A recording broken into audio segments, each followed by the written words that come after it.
민석의 원룸은 그의 인생 그 자체를 보여주는 공간이었습니다. 달력에는 빨간색으로 동그라미 쳐진 알바 스케줄이 빼곡했고 책상 위에는 10곳이 넘는 회사에서 온 면접 탈락 통보 문자들이 가득했죠. 27살 대학을 졸업한 지 3년이 지났지만 아직도 안정된 직장을 구하지 못했어요. 아침에는 배달 알바, 밤에는 편의점 야간 근무. 그렇게 하루 종일 일해도 겨우 원룸 월세와 끼니를 해결할 정도였습니다. 하지만 민석의 눈빛은 지쳐 있어도 따뜻함은 잃지 않았어요. 오토바이를 타고 배달하다 넘어진 할머니를 보면 멈춰 세워 도와드렸고 편의점에서 술에 취해 난동을 부리는 사람이 있어도 그저 묵묵히 참고 응대했습니다. 괜찮으세요? 민석의 입에서 가장 자주 나오는 말이었죠. 그에게는 이 간단한 질문이 습관처럼 몸에 배어 있었습니다. 가진 건 없었지만 남을 향한 따뜻한 마음만은 잃지 않았어요. 그날도 여느 때와 다름없이 배달을 마치고 집으로 돌아가던 길이었습니다. 해가 지기 시작하면서 공원의 그림자가 길어지고 있었죠. 민석은 피곤했지만 공원을 지나가는 지름길을 택했어요. 무거운 다리를 끌며 걷던 그때 멀리서 시끄러운 소리가 들려왔습니다. 더러워 죽겠네. 여기서 꺼져. 민석은 걸음을 멈추고 소리가 들려오는 방향을 바라봤어요.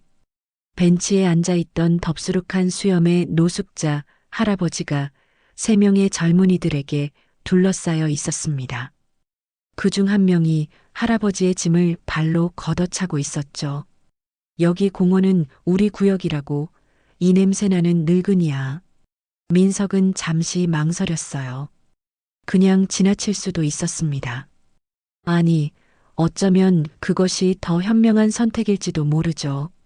하지만 그의 발은 이미 그들을 향해 움직이고 있었어요. 민석은 무거운 배달 가방을 내려놓았습니다. 심장이 빠르게 뛰었지만 그는 결심한 듯 그들 앞에 섰어요. 그만하세요. 왜 할아버지를 괴롭히는 거죠? 민석의 목소리가 공원에 울려 퍼졌어요. 3명의 젊은이들이 일제히 고개를 돌려 민석을 쳐다봤습니다. 그들의 눈빛에는 놀라움과 함께 곧 비웃음이 가득 차올랐죠. 어이, 꼬맹아. 여기서 용 쓰는 척하지 말고 그냥 지나가. 우리 일에 끼어들지 마. 가장 덩치가 큰 청년이 민석에게 다가왔어요. 민석은 자신의 키가 그보다 한 뼘은 작다는 것을 알았습니다. 체격도 왜소했고 싸움에도 능숙하지 않았죠. 하지만 그는 한 발짝도 물러서지 않았어요. 할아버지께 무슨 짓을 하는 거예요? 그냥 놔두세요. 민석의 목소리는 떨렸지만 그의 눈빛은 단호했습니다. 노숙자 할아버지는 놀란 눈으로 민석을 바라봤어요. 왜 이 청년이 자기를 위해 나서는지 이해할 수 없었죠. 웃기네. 뭐 하자는 거야? 영웅 놀이라도 하는 거야? 한 청년이 민석의 어깨를 거칠게 밀쳤습니다. 민석은 비틀거리면서도 다시 제자리로 돌아왔어요. 그의 몸은 작았지만 그의 의지만큼은 그 어느 때보다 강했죠. 그만하라고 했잖아. 민석의 외침과 동시에 첫 번째 주먹이 날아왔습니다. 얼굴에 맞은 충격에 그는 뒤로 비틀거렸어요. 입안에서 피맛이 느껴졌죠. 하지만 민석은 다시 일어났습니다. 그들은 수적으로도 우위였고 힘으로도 앞섰지만 민석은 포기하지 않았어요. 노숙자 할아버지는 점점 더 혼란스러워졌습니다. 처음에는 놀랐고 이제는 울컥하는 감정이 차올랐어요. 이 친구, 왜 이기지도 못할 싸움을 하고 있는 거지? 할아버지의 마음속에서 오랫동안 잊고 있던 감정이 꿈틀거리기 시작했습니다. 민석은 또 한 번 주먹을 맞고 쓰러졌어요. 얼굴이 아팠고 다리에 힘이 빠져나갔죠. 하지만 그는 다시 일어났습니다. 피가 맺힌 입술로도 그는 할아버지를 향해 웃어 보였어요. 그 미소에는 두려움보다 따뜻함이 더 많았습니다. 이 미친놈 진짜 즐기네. 청년들은 점점 짜증이 나기 시작했어요. 그들의 주먹이 더 강하게, 더 빠르게 민석에게 날아들었습니다. 민석은 쓰러지고 또 일어났죠. 그의 몸은 약했지만 그의 마음만큼은 강했으니까요. 멀리서 사이렌 소리가 들려왔습니다. 누군가 경찰에 신고를 한 모양이었죠. 그 소리에 청년들은 당황하기 시작했어요. 시발, 경찰이야. 빨리 튀자. 그들은 황급히 도망치기 시작했습니다. 민석은 그제서야 땅에 무릎을 꿇고 앉았어요. 얼굴은 멍투성이었고 입가에서는 피가 흘러내렸죠. 하지만 이상하게도 그의 눈빛은 패배한 사람의 것이 아니었습니다. 노숙자 할아버지는 천천히 민석에게 다가갔어요. 그의 눈에는 혼란과 고마움 그리고 묘한 궁금증이 어려 있었습니다. 할아버지는 주머니에서 꾸깃꾸깃한 휴지를 꺼내 민석의 피를 닦아주려 했어요. 괜찮습니다. 제가 할게요. 민석은 웃으며 할아버지의 손을 살짝 잡았습니다. 그 손길은 부드러웠고 존중이 담겨 있었죠. 할아버지는 그제서야 이 청년의 얼굴을 제대로 볼 수 있었어요. 점지만 지친 눈과 그러나 그 안에는 맑은 빛이 있었습니다. 왜 그랬소? 왜 나를 도왔소? 할아버지의 목소리는 오랫동안 사용하지 않은 듯 거칠었어요. 민석은 얼굴에 맺힌 피를 닦으며 대답했습니다. 약한 사람을 괴롭히는 건 나쁜 거잖아요. 제가 가진 건 없지만 양심까지 버리고 싶지는 않아서요. 그 말에 할아버지의 눈시울이 붉어졌어요.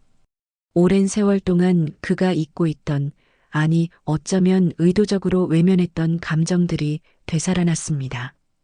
인간에 대한 믿음, 세상에 대한 희망 같은 것들이었죠. 경찰차가 공원 입구에 도착했어요.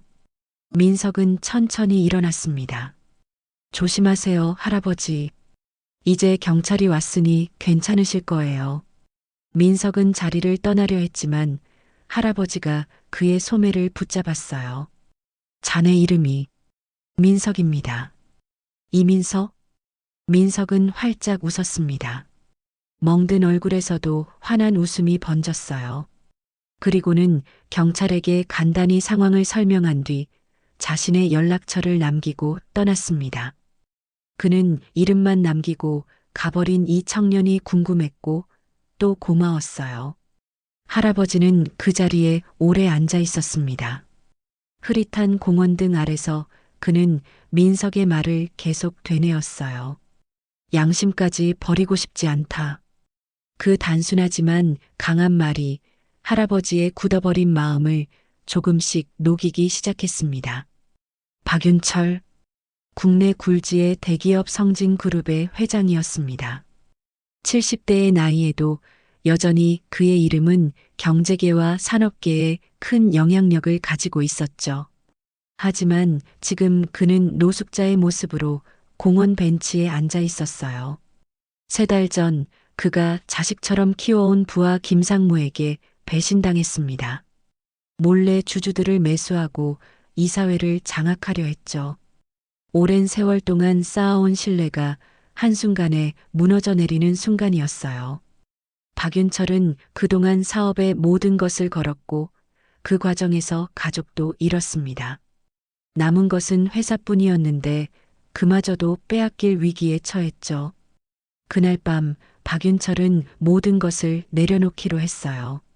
휴대폰을 꺼두고 명품 수트 대신 낡은 옷을 걸치고 고급 주택 대신 거리를 선택했습니다. 사람들의 진짜 모습, 세상의 실체를 보고 싶었죠. 그리고 그 결과는 실망스러웠어요. 배신과 욕망이 가득한 세상에 환멸을 느꼈습니다. 하지만 민석과의 만남이 모든 것을 바꿔놓았어요. 가진 것 없는 청년이 보여준 용기와 따뜻함은 박윤철의 꽁꽁 얼어붙은 마음을 조금씩 녹이기 시작했습니다. 사람을 믿고 싶다는 감정이 다시 살아났죠. 경찰서에 제출된 민석의 연락처. 그것은 박윤철에게 한 줄기 빛과도 같았어요. 회사로 돌아갈 결심을 한 그는 먼저 민석을 찾아야겠다고 마음먹었습니다.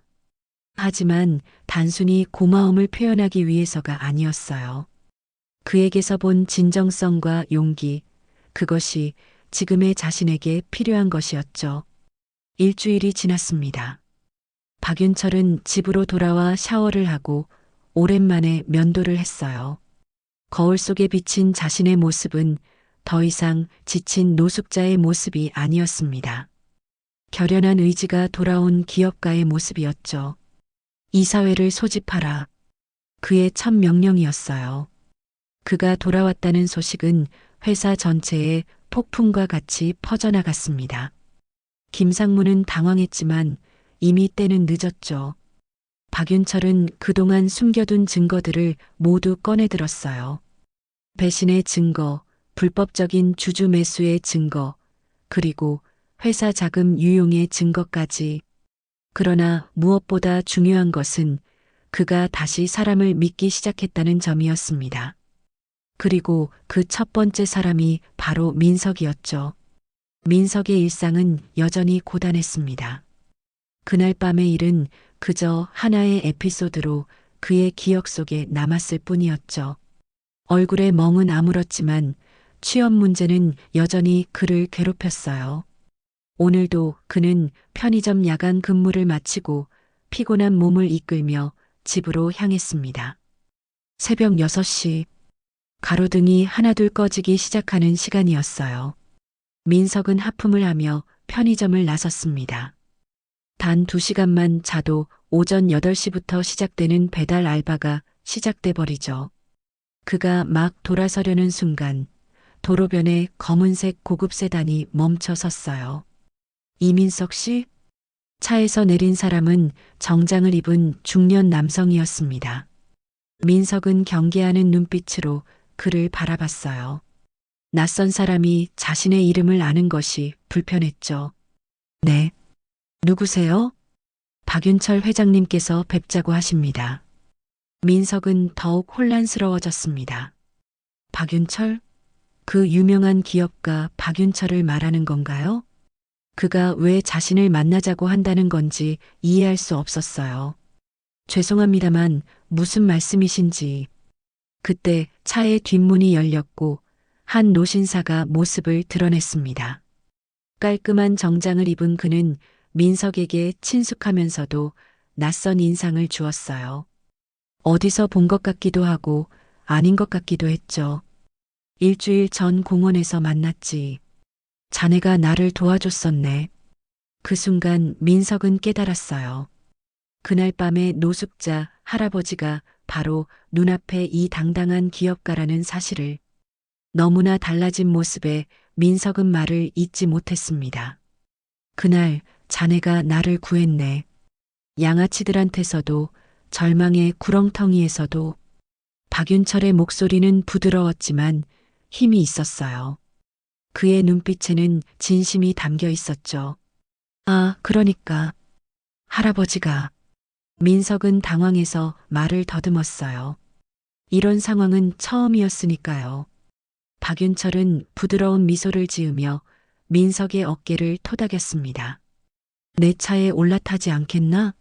할 이야기가 많아. 민석은 잠시 망설였지만 이내 고개를 끄덕였어요. 무언가 중요한 일이 일어날 것 같은 예감이 들었습니다. 호텔 라운지는 조용했습니다. 민석은 생전 처음 앉아보는 고급스러운 소파에서 어색하게 자세를 바꿔가며 앉았어요. 반면 박윤철은 편안해 보였죠.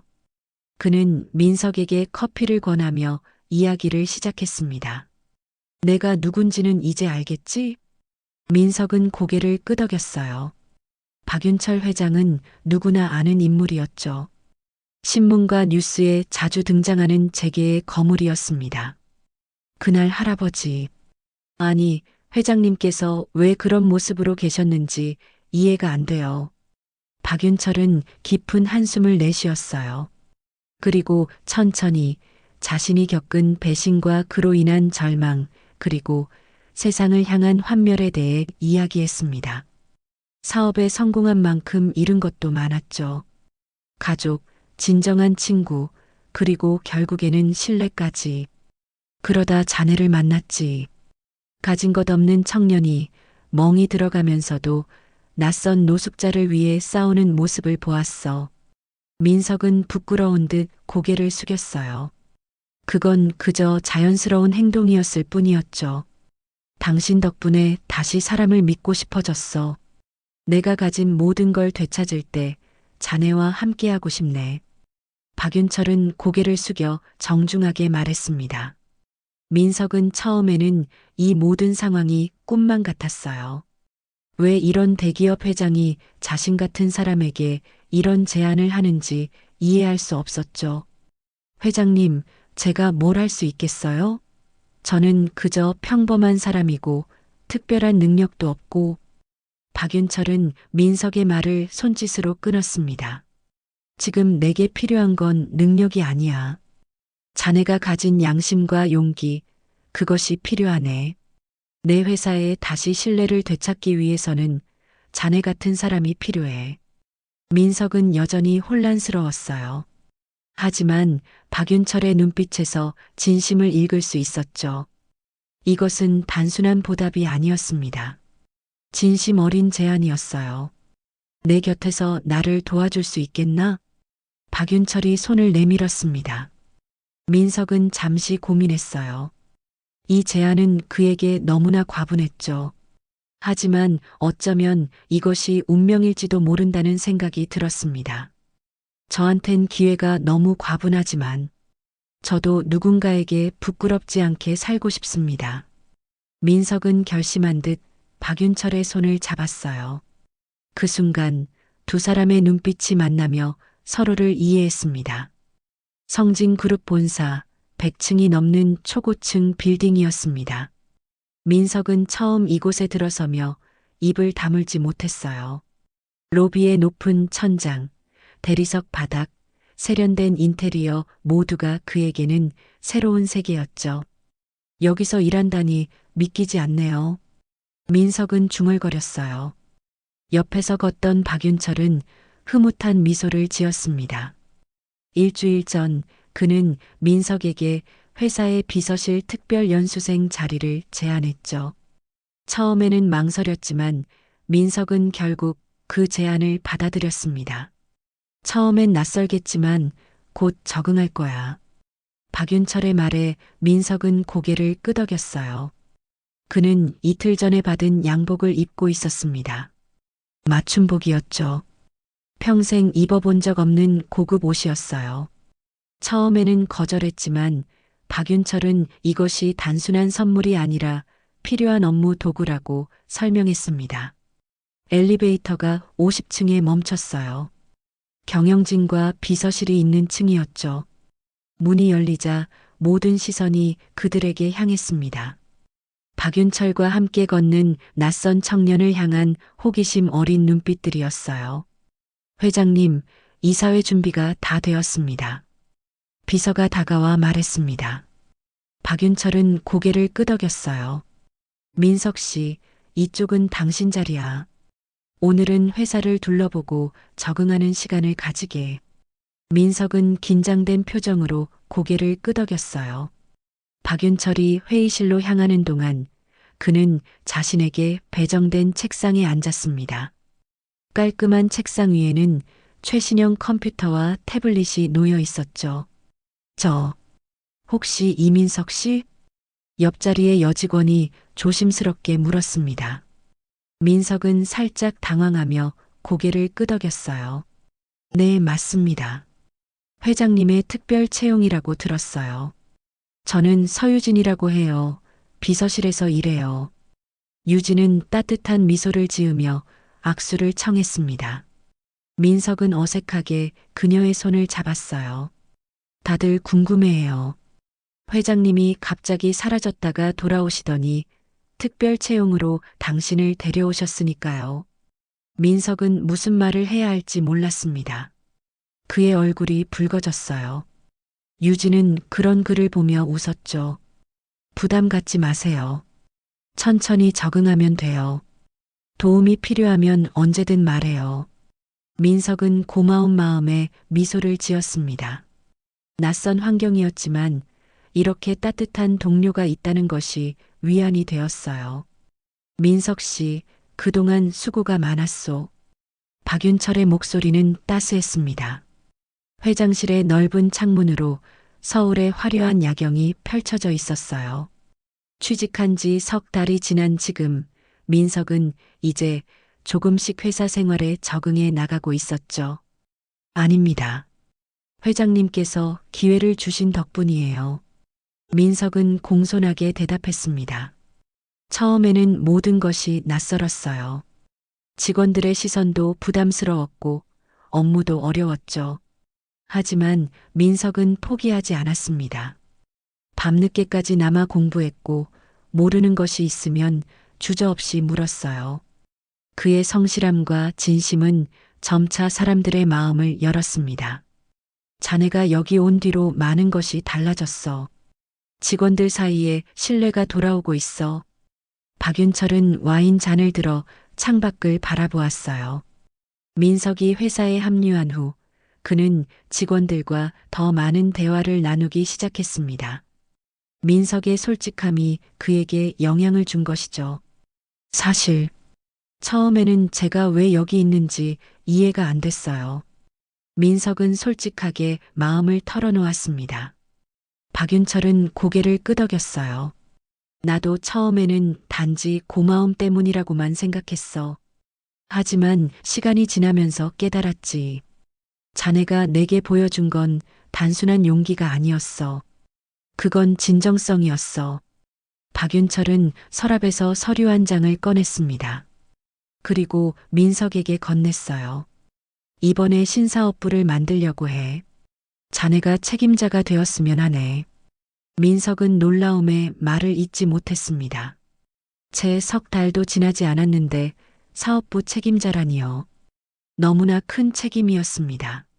하지만 회장님, 저는 아직 경험도 부족하고 경험은 시간이 해결해 줄 거야. 중요한 건 자네가 가진 그 마음이야. 가진 건 없어도 양심만은 지키겠다는 그 마음 말일세.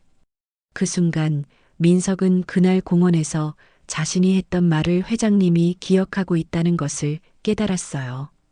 그리고 그 말이 단순한 위로가 아니라 진심이었음을 알게 되었습니다. 최선을 다하겠습니다. 민석의 목소리는 단단했습니다. 처음 불량한 청년들 앞에 섰을 때의 그 용기가 다시 그의 눈빛에서 빛났어요. 박윤철은 웃으며 일어섰습니다. 그리고 창가로 걸어가 민석을 불렀어요. 회장님, 질문이 하나 있습니다. 말해보게. 왜 하필 저였을까요? 박윤철은 잠시 생각에 잠겼다가 말했습니다. 세상에는 두 종류의 사람이 있네. 가진 것이 없어도 양심을 지키는 사람과 가진 것이 많아도 양심을 버리는 사람. 난 전자가 필요했어. 그들은 나란히 서서 서울의 밤 풍경을 바라보았습니다. 한 사람은 모든 것을 가졌지만 잃어버릴 뻔했던 사람, 다른 한 사람은 아무것도 없었지만 가장 중요한 것을 지켜낸 사람. 두 사람의 만남은 어쩌면 필연이었는지도 모릅니다. 회장님, 감사합니다. 민석은 진심을 담아 말했어요. 그리고 그 순간 그는 자신이 정말로 가난한 사람이 아니었다는 것을 깨달았습니다. 그에게는 누구도 빼앗을 수 없는 것이 있었으니까요. 바로 자신의 양심이었죠.